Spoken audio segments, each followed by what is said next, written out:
खबरों में आगे बढ़ेंगे। कांग्रेस पार्टी छोड़ चुके महंत राम सुंदर दास ने न्यूज 24 से खास बातचीत की है।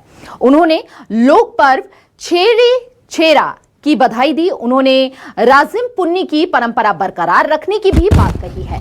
वहीं राम राज्य के सवाल पर कहा कि सरकार राम राज्य की मूल भाव से काम करे तो सब ठीक है। उन्होंने बीजेपी प्रदेश प्रभारी ओम माथुर के ऑफर पर क्या कुछ कहा वो भी सुनिए। मेरे साथ है महंत राम सुंदर दास जी। राम सुंदर दास जी, छेरा पर्व की बहुत बहुत बधाई। क्या कहना चाहेंगे इस मौके पर? छत्तीसगढ़ का हमारा यह लोक पर्व है और आज के दिन अपने पद प्रतिष्ठा और छोटे बड़े का जो भेद है उस सबको छोड़ करके लोग छेरा मांगने के लिए जाते हैं। लोग छेरा मांगते भी हैं, छेरा देते भी हैं। यह दान का पर्व है और जब से माननीय भूपेश बघेल जी छत्तीसगढ़ मुख्यमंत्री बने तब से श्री दुधाधारी मठ में आज के दिन वो आते रहे हैं। आज वो मुख्यमंत्री नहीं हैं तब भी दुधाधारी मठ के भगवान बालाजी के दरबार में आए हैं छेरा मांगने के लिए और दुधाधारी मठ ट्रस्ट ने उनको सम्मान करते हुए छेरा का रस्म उनको अदायगी किया है और छेरा हम लोग दिए हैं। महंत जी, एक बार फिर से चर्चा हो रही है राजिम पुन्नी मेला और राजिम कुंभ को लेकर। इस पर आपका क्या मत है, क्या प्रतिक्रिया है? राजिम शुरू से ही एक धार्मिक स्थान है। वहाँ परंपरा से मेला होते आया है। 15 साल तक के बीजेपी की सरकार रही, वो कुंभ कर रही थी। कांग्रेस सरकार वहाँ पुन्नी मेला की 5 साल तक के अब पुनः चर्चा हो रही है और हमारे लोक पर्व है होनी चाहिए। पुन्नी मेला ही रहना चाहिए। देखिए, अब सरकार की अपनी सोच है क्योंकि विधानसभा में प्रस्ताव पास करके उसका पुन्नी मेला किया गया है और अभी वर्तमान सरकार क्या करेगी वो तो समय आएगा पता लगेगा। और इन दिनों छत्तीसगढ़ में बहुत धर्म, राम राज्य, इसकी भी खूब चर्चा हो रही है। अलग अलग जो बाबा लोग आ रहे हैं वो कह रहे हैं हिंदू राष्ट्र करेंगे, छत्तीसगढ़ राम राज्य आ गया है। इस तरह की बातें हो रही है, इसको आप किस नज़रिए से देखते हैं? देखिए, राम राज्य तो निश्चित रूप से होनी चाहिए, लेकिन राम राज्य के मूल में क्या है उसको लोग भूल जाते हैं। भगवान राम जैसे ही राजा बने तो सबसे पहले कहा था कि एक बार रघुनाथ बुलाए और गुरु दुज पूर्ववासी सब आए।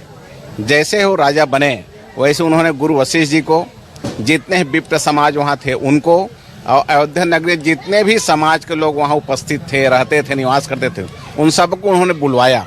अब बुलवाने के बाद उन्होंने कहा कि आपने मुझे राजा बना दिया, अब मैं राजा बन गया।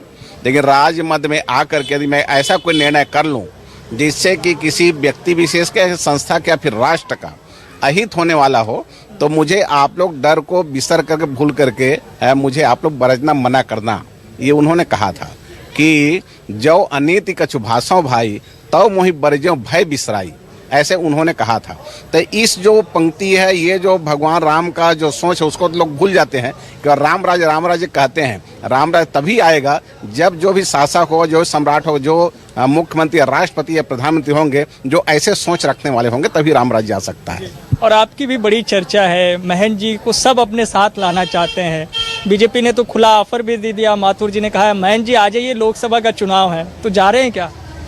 देखिए, मैं इस समय भगवत सेवा में लगा हूँ और मैं अपने मनसा वाचा कर्मणा पूरा समय दुधाधारी मठ का, जैतूसम मठ का, शिवनारायण मठ का, राजू लोचन का, जगन्नाथ मंदिर का जो मुझे सेवा का दायित्व मिला हुआ है उसको मैं आगे बढ़ाने का कार्य कर रहा हूँ क्योंकि इन संस्थाओं द्वारा जनहित के बहुत कार्य किया जा रहा है, उसमें विस्तार देने में मैं अभी लगा हूँ। अभी कोई ऐसा चुनाव लड़ने की कोई इच्छा, लोकसभा जाने की या पार्टी में जाने की नहीं? अभी ऐसा कहीं कुछ नहीं है, मैं तो सेवा में ही लगा हूँ, सेवा कार्य कर रहा हूँ। फिलहाल अभी आशीर्वाद ही देंगे राजनेताओं को? राजनेताओं क्या, हर किसी को मैं आशीर्वाद दे रहा हूँ। जो भगवान दरबार में आएगा उनको आशीर्वाद मिलेगा। धन्यवाद, बहुत शुक्रिया। तो महंत जी बहुत स्पष्ट तौर पर जो है इशारों में सारी चीज़ों को उन्होंने समझा दिया है, संकेतों में कि राम राज्य अगर छत्तीसगढ़ में आएगा तो वो किस रूप में आएगा, सरकार को उस पर किस तरीके से काम करना है और धार्मिक तौर पर अलग अलग जो बाबा लोग बातें कहते रहते हैं उन्हें भी संदेश देने की कोशिश महंत जी ने की है। और ख़ास तौर पे अपने आप को लेकर भी उन्होंने ये बहुत साफ कर दिया है कि फ़िलहाल वो किसी दल के साथ नहीं जा रहे हैं। उनका पूरा काम अभी इस वक्त आध्यात्मिक तौर पर रहेगा। कैमरामैन रेखराम